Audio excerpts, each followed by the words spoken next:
Eu vou dizer a você, conheço muitas pessoas que vivem com uma sombra constante de um erro do passado. Uma mentira contada, uma trapaça feita, um ato de desonestidade, um ato de violência, um ato impensado, a perda do controle com consequências terríveis, pessoas que amargam ao longo da vida as consequências de um ato impensado, de um ato quase que fora da razão ou daquilo que nós entendemos como sendo um centro espiritual. Pessoas que agem de maneira impulsiva. Jacó carregou consigo, nunca mais viu o rosto de sua mãe. E partiu para uma terra distante, porque sob a ameaça do irmão, que estava muito chateado, teve que fugir para nunca mais voltar para aquela região, não nas condições de um contexto familiar mais amplo. Ele parte para uma outra vida, parte para um outro começo, mas com esse senso de culpa, com essa mancha no seu passado. O que lemos aqui é o momento em que Jacó decide voltar, segundo a orientação do Eterno, ele decide voltar à terra que havia sido prometida ao seu avô e ao seu pai. Então ele volta sob o mandato divino. Porém, ainda que Deus tenha dado a ordem, volte para lá, ele volta cheio de receios, porque o irmão, que ele não via há 2 décadas, ele temia que esse irmão ainda tivesse esse desejo de vingança. Eu e você, ao conhecermos essa história, sabemos que ele fez da sua parte o que ele podia para tentar aliviar a ira de Esaú. Então ele vai começando a dar presentes, como se fosse uma certa prestação ali da Casas Bahia, que alguns de nós fizemos no passado no Brasil.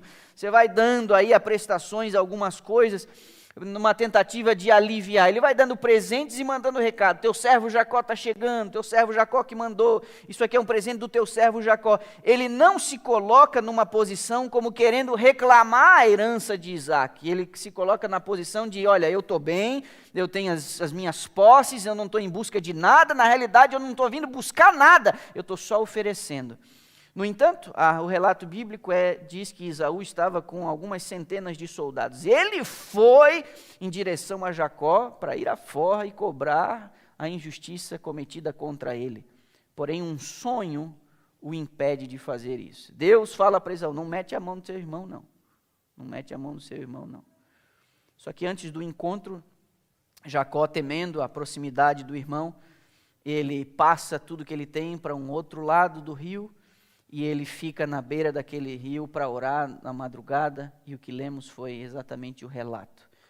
Ele vai orar, ele vai buscar a face do Eterno, ele vai buscar a face do Deus de Abraão e do Deus de Isaac, seu pai, e o que acontece no meio dessa sua noite de oração, de busca, é que ele sente a mão de um estranho tocando o seu ombro, e temendo que pudesse ser um inimigo, ou quem sabe mesmo seu irmão, ele se vira lutando. E essa é uma luta que, sinceramente, às vezes eu fico me perguntando, tentando imaginar 2 homens rolando na beira do rio, um contra o outro, no escuro, por algumas horas. Imagina o cansaço, imagina a exaustão. Até que este homem misterioso, num gesto extraordinário, num movimento, desloca a perna de Jacó. É quando ele entende que o seu antagonista não é um homem comum. Ele reconhece a identidade sobrenatural do seu oponente. O que isso tem que ver comigo e com você? Se você reparou, o título da mensagem de hoje é O Meu Próprio Jaboque. Reflete a experiência de Jacó no passado remoto, de alguma maneira a experiência do povo de Deus, daqueles que são chamados pelo nome do Senhor. Essa é apenas a história de um personagem antigo e não tem nada que ver com a gente, apenas a gente vê um cara que tem a consciência pesada, que havia fugido, que resolve voltar e que briga com alguém na beira de um rio. Não. É o que nós vamos ver essa manhã. Isso tem mais que ver com a gente do que a gente pode imaginar. O primeiro elemento que eu gostaria de considerar com você é o caráter individual e solitário desta luta. Ele passa tudo o que ele tem, tudo o que ele possuía, as coisas mais caras de sua vida, seus filhos, sua família, e ele tem esse momento de luta, esse momento de oração sozinho. Porque na vida espiritual nós não podemos fazer absolutamente nada por procuração. Eu falo aqui para casais hoje pela manhã. E pode ser que você tenha casado com uma mulher ou com um homem, e pode ser que você não se veja refletido na experiência espiritual do seu cônjuge. Pode ser que você tenha casado com alguém que tem uma vida de oração, mas você deve reconhecer honestamente aí no seu coração que você não ora como o seu cônjuge ora. Para você nessa manhã eu diria, tome vergonha.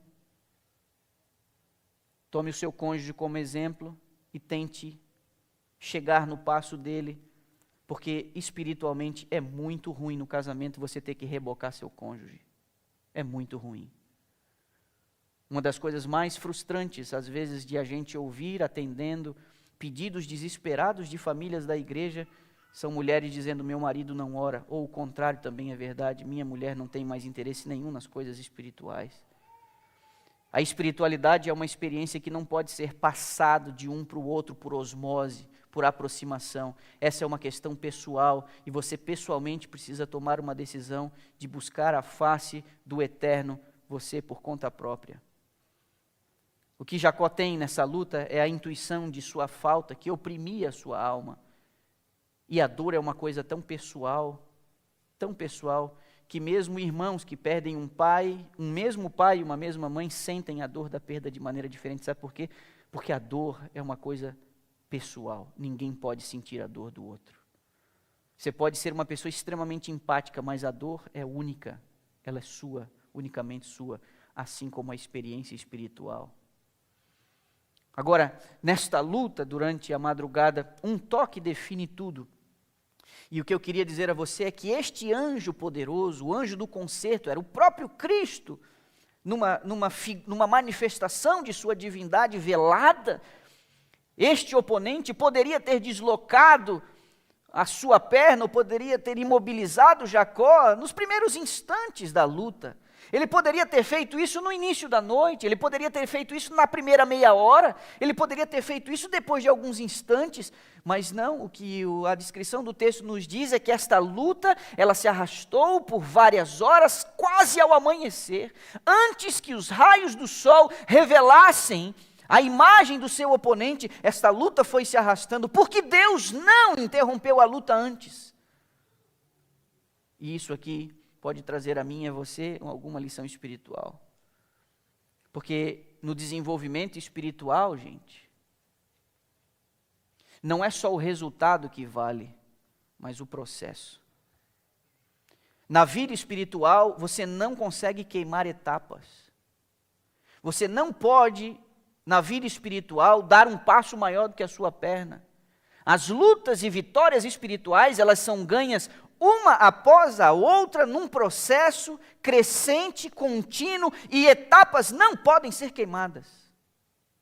Por isso, mesmo você, já tendo percebido algum avanço espiritual na sua vida, percebe que na sua família, de pessoas que você ama e quer tanto ter consigo no reino dos céus, você percebe às vezes um certo atraso no cônjuge, no filho juvenil, no filho adolescente, ou na sua criança. Você precisa compreender que não tem como queimar etapa, você não tem como rebocar, você não tem como puxar alguém para a plataforma onde você se encontra. Você tem que desenvolver a mesma misericórdia e paciência que o mesmo Deus tem por cada um de nós. Porque um dia você esteve onde você julga que aquele seu irmão, cônjuge, filho, parente, amigo, pai, mãe, está hoje. Deus teve paciência em esperar você dar um passo após o outro, você também tem que ter essa paciência. Não se queima etapas no desenvolvimento espiritual.